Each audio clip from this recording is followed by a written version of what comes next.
दोस्तों, शहर के बाहर एक छोटे से गांव में एक पुराना मिट्टी का घर था जो बरसात में टपकने लगता था।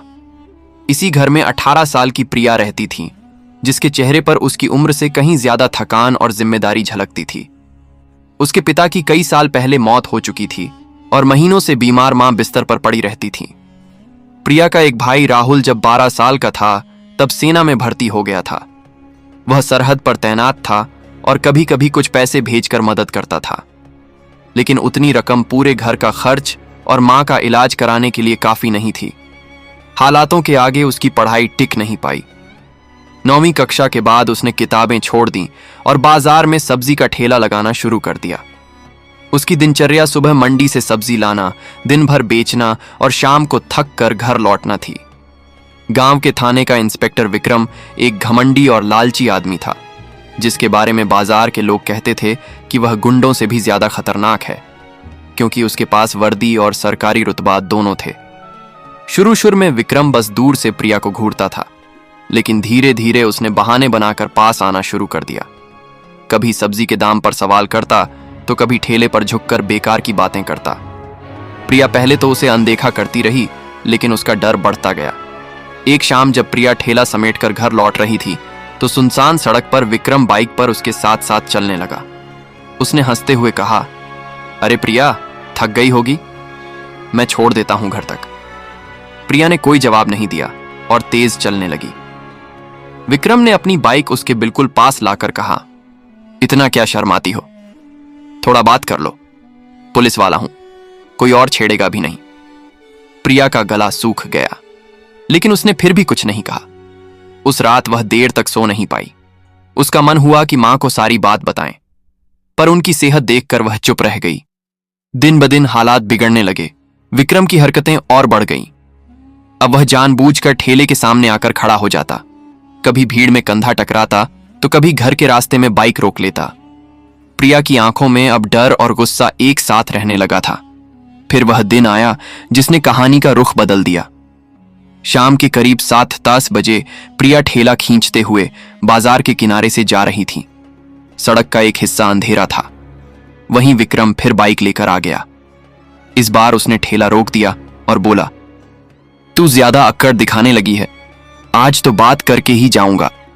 प्रिया ने ठेला छोड़कर पीछे हटने की कोशिश की, लेकिन विक्रम बाइक साइड में लगाकर उसके बहुत पास आ गया। तभी थोड़ी दूरी पर खड़े एक युवक ने मोबाइल निकालकर वीडियो रिकॉर्ड करना शुरू कर दिया। विक्रम को इसका अंदाजा भी नहीं था। वह वीडियो सीधे फेसबुक पर अपलोड हो गया और रातों रात सैकड़ों बार शेयर हुआ। लोग गुस्से में थे। ये लड़की के साथ छेड़खानी का मामला था और वह भी एक पुलिस वाले की करतूत थी। सरहद पर तैनात राहुल की ड्यूटी के दौरान उसके एक साथी ने मोबाइल पर वह वीडियो दिखाया और कहा, अरे ये तो तेरी बहन लग रही है। राहुल ने ध्यान से देखा। वीडियो में वही ठेला, वही सड़क और वही प्रिया थी। उसके दिल में जैसे आग लग गई। उसने उसी रात तय कर लिया कि अब वह घर लौटेगा। उसने तुरंत छुट्टी की अर्जी दी। कमांडर ने मामला सुनते ही बिना देर किए मंजूरी दे दी। वह जानता था कि जब किसी सैनिक के परिवार की इज्जत पर चोट होती है तो यह सिर्फ निजी मामला नहीं रह जाता, बल्कि वर्दी का सम्मान भी दांव पर लग जाता है। राहुल ने ट्रेन पकड़ी और 2 दिन का सफर कर घर पहुंचा। मां उसे देखकर रो पड़ी, लेकिन उसने तुरंत प्रिया से पूछा, सच सच बता क्या हुआ था। प्रिया ने पहले चुप्पी साध ली, फिर धीरे धीरे सारी बातें बता दी। ठेले पर आकर खड़े होना, घर तक पीछा करना और वह शाम जब उसने ठेला रोक लिया था। राहुल की आंखें लाल हो गईं। अगले ही दिन सुबह राहुल बाजार गया, लेकिन विक्रम कहीं नजर नहीं आया।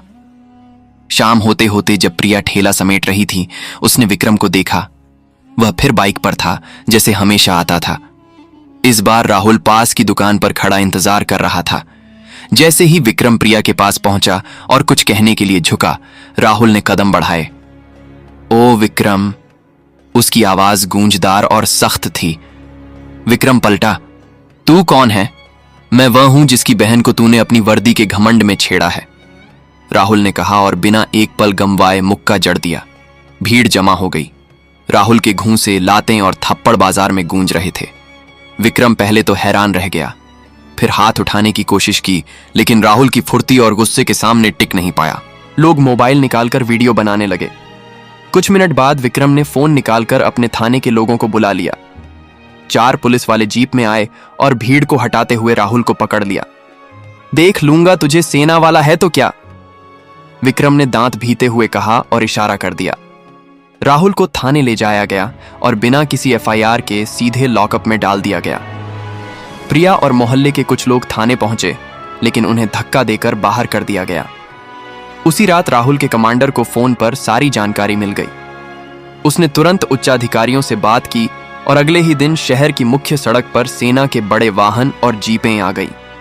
लोग हैरानी से देख रहे थे। इतनी भारी संख्या में सेना शहर में कभी नहीं आई थी। मुख्य बाजार के ठीक सामने आर्मी के जवान उतरने लगे। उनके बीच कमांडर खुद मौजूद था और उसके हाथ में एक कागज था, पुलिस और प्रशासन को दिया जाने वाला आधिकारिक नोटिस। थाने का माहौल पल भर में बदल गया। सेना का काफिला थाने के गेट पर रुका। जवानों ने घेरा बना लिया और कमांडर सीधे अंदर चला गया। हमारे जवान को तुरंत रिहा करो, उसने सख्त आवाज में कहा। विक्रम ने हकलाते हुए कहा, लेकिन उसने मुझ पर हमला किया था। कमांडर ने उसकी आंखों में देखते हुए कहा, तूने पहले उसकी बहन की इज्जत लूटने की कोशिश की थी। तेरी वर्दी का घमंड यहां नहीं चलेगा। कमांडर के इशारे पर कुछ जवानों ने विक्रम को पकड़ लिया और थाने के सामने ही उसे जमीन पर गिराकर धक्का दिया। भीड़ में से कई लोग चिल्ला उठे, मारो इसको, लेकिन जवानों ने भीड़ को दूर रखा। यह मामला कानून के तहत ही निपटाया जाना था, लेकिन दबाव ऐसा होना चाहिए था कि फिर कोई पुलिस वाला ऐसी हिम्मत न करे। सेना ने जिला प्रशासन पर सीधा दबाव डाला। स्थानीय एएसपी को बुलाकर सवाल किए गए कि बिना एफआईआर के एक सैनिक को क्यों जेल में डाला गया। मीडिया को भी खबर मिल गई। फेसबुक पर पहले से वायरल वीडियो अब राष्ट्रीय चैनलों पर चलने लगा। जनता का गुस्सा और प्रशासन की बदनामी दोनों बढ़ गए। आखिरकार विक्रम और उसके थाने के 4 अन्य पुलिसकर्मियों को निलंबित कर दिया गया और उनके खिलाफ विभागीय जांच शुरू हुई। राहुल को पूरे सम्मान के साथ रिहा किया गया। राहुल ने सिर्फ इतना कहा, वर्दी चाहे पुलिस की हो या सेना की, उसका मतलब जनता की रक्षा होना चाहिए, न कि डर पैदा करना। और शहर में लंबे समय तक यह बात याद रखी गई कि जब एक बहन की इज्जत पर हमला हुआ तो उसका भाई और पूरी सेना उसके साथ खड़ी हो गई। तो दोस्तों, आपको ये कहानी कैसी लगी? अगर अच्छी लगी हो तो प्लीज हमारे चैनल को सब्सक्राइब और वीडियो को एक लाइक जरूर कर देना, जिससे हमारा हौसला और भी बढ़ता रहे। धन्यवाद।